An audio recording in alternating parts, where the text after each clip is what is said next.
Yo everybody, welcome to another historical facts. Alright, today we're gonna break down each story historical without making it boring. Alright guys, so today question, why did classical liberalism actually work for everyone? Does it work for everybody, guys?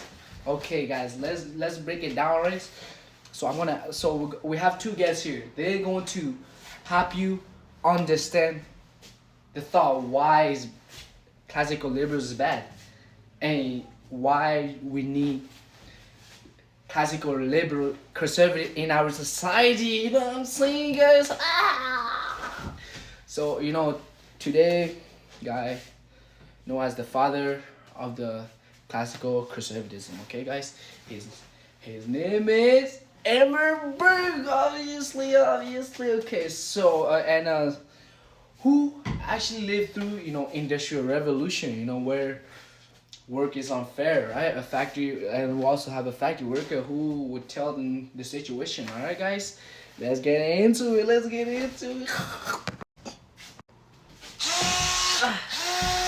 Huh?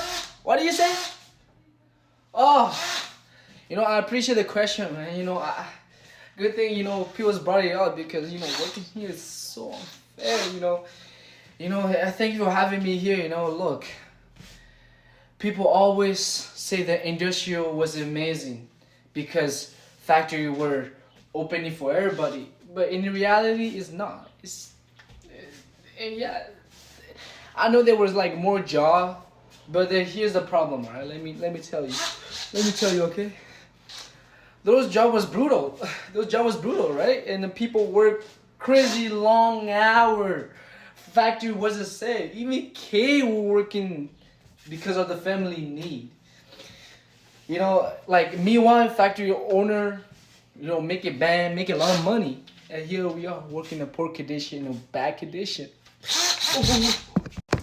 Okay, so then why don't government just step in? Help the people. Oh, thinking about it, is I hate on the classical liberalism, but either they are the biggest part, in our life, because then they believe in laissez-faire capitalism, basically like company, you can start your own business, the government, stay out of the economy, people can make their own decisions, and let business do their own thing, basically, right? And the idea that everyone will be benefit, but in reality, the people were actually that have money, make a lot of money. The people who is poor will suffer. That's basically it. Freedom was great, but freedom without any limit created a lot of inequality. Kids are working hard too. Oh, I see. So then, that explains why new idea are popping up. Some people wanted socialism, but other wanted communism. But Burke, you had a different opinion, right, Berg? You guys, come on, we all know Berg, man. Berg, shout out to Berg, guys. Exactly. What the workers say, I feel the same thing. Exactly what you're saying is right. People think that conservatives hate change. That's not exactly the case, okay, guys.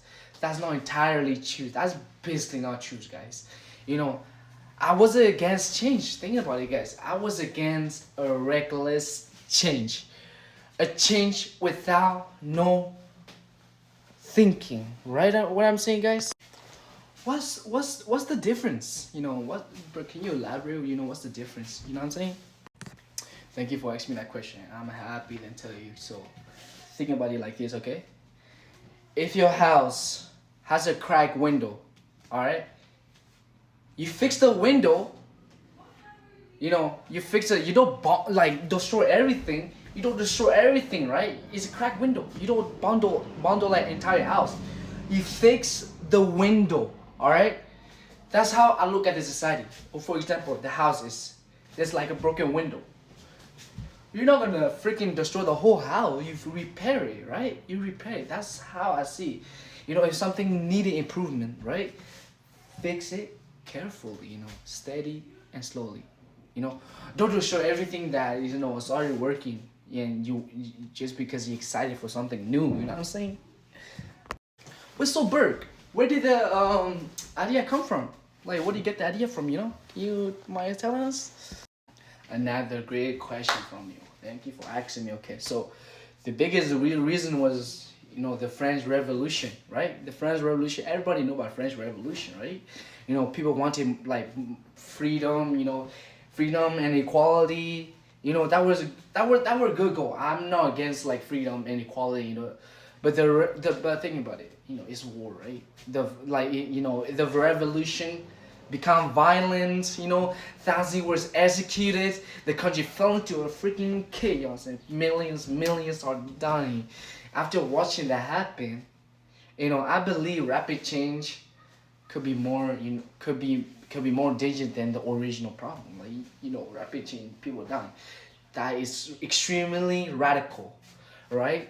You know, that's why in 1790, the reflection of the French Revolution, you know, I wanted people to learn from history instead of repeating the mistake. You know, it's simple. You know, like that thing is already good. You stay that way. You know, you don't change it, right?